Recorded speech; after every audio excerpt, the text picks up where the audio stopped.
இந்து அறக்கட்டளை வாரியம் மற்றும் ஸ்ரீ ஸ்ரீ நிவாசப் பெருமாள் கோயில் இணைந்து வழங்கும் உலகளந்த பெருமாளின் உன்னதங்கள் தினமும் ஒரு திருவாய்மொழி புரட்டாசி 1 முதல் 31 வரை வழங்குபவர் முனைவர் இரா அன்பழகன். அனைவருக்கும் என்னுடைய அன்பான வணக்கத்தை தெரிவித்துக் கொள்கிறேன்.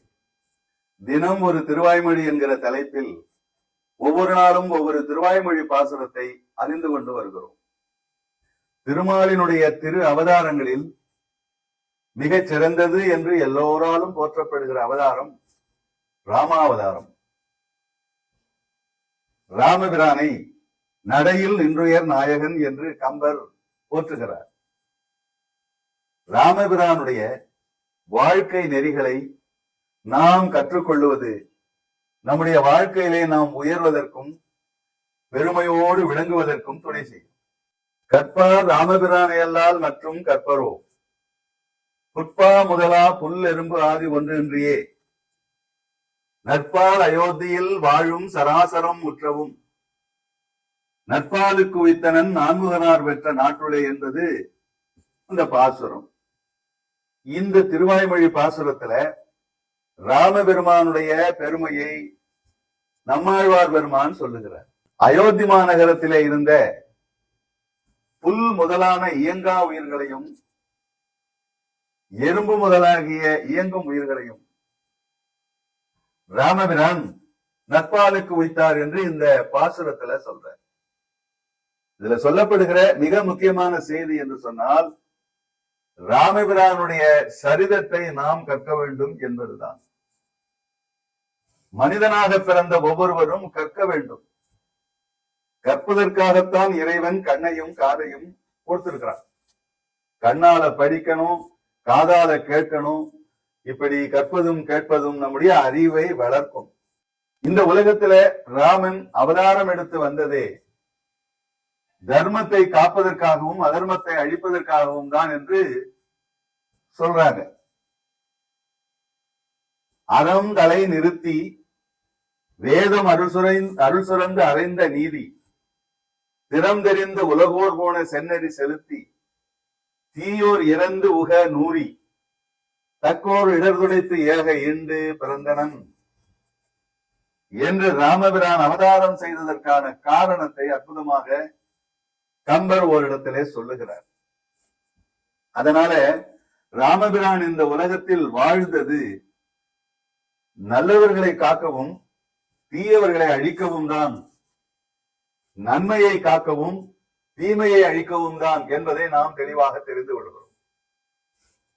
ராமபெருமானுடைய கால்களுக்குன்னு ஒரு ஆற்றல் இருந்தது, கைகளுக்குன்னு ஒரு ஆற்றல் இருந்தது.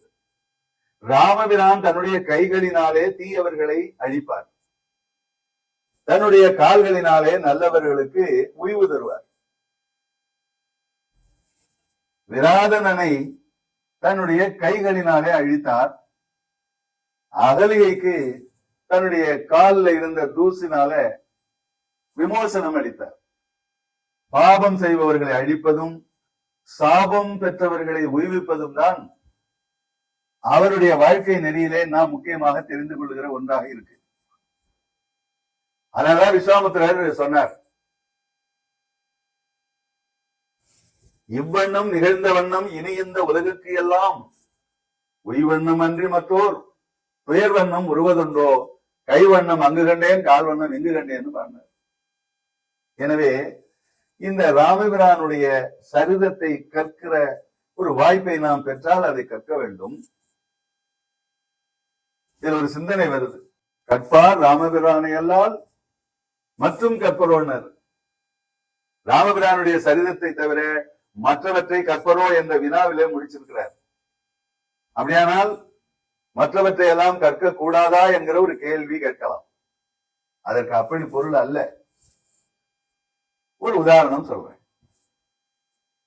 ஒரு துணி கடைக்கு போறோம், பல சேலைகளை எடுத்து போட்டு பிரட்டி பார்க்கிறோம். வண்ணம், வடிவம், தரம், தன்மை, விலை எல்லாத்திலையும் நமக்கு ஏற்புடையதா இருக்கிற ஒண்ணு எடுக்கிறோம், அதை வாங்கிக்கிட்டு வர்றோம். நாம ஆயிரக்கணக்கான சேலைகள் உள்ள ஒரு கடையில ஒரு சேலையை வாங்கி கொண்டு வந்துட்டால் அதைத்தான் நாம பயன்படுத்த முடியும். கடையில் உள்ள மற்ற சேலைகளை நாம பயன்படுத்த முடியாது. அது போல பல்வேறு சரிதங்களை நாம படிக்கலாம். படித்தாலும் நமக்கென்று ஏற்புடைய ஒரு சரிதத்தை எடுத்துக்கொண்டு அதை நாம் பின்பற்ற வேண்டும் என்ற ஒரு உறுதி வேணும். அதற்காகத்தான் இதை அவர் சொல்லி இருக்கிறார் என்பதை புரிந்து கொண்டால் கற்பார் ராமபிரானை அல்லால் மற்றும் கற்பரோ என்று நம்மாழ்வார் பெருமான் சொல்லுகிற அந்த செய்தியிலே உள்ள உண்மைத்தன்மையை புரிந்து கொள்ளலாம். வணக்கம்.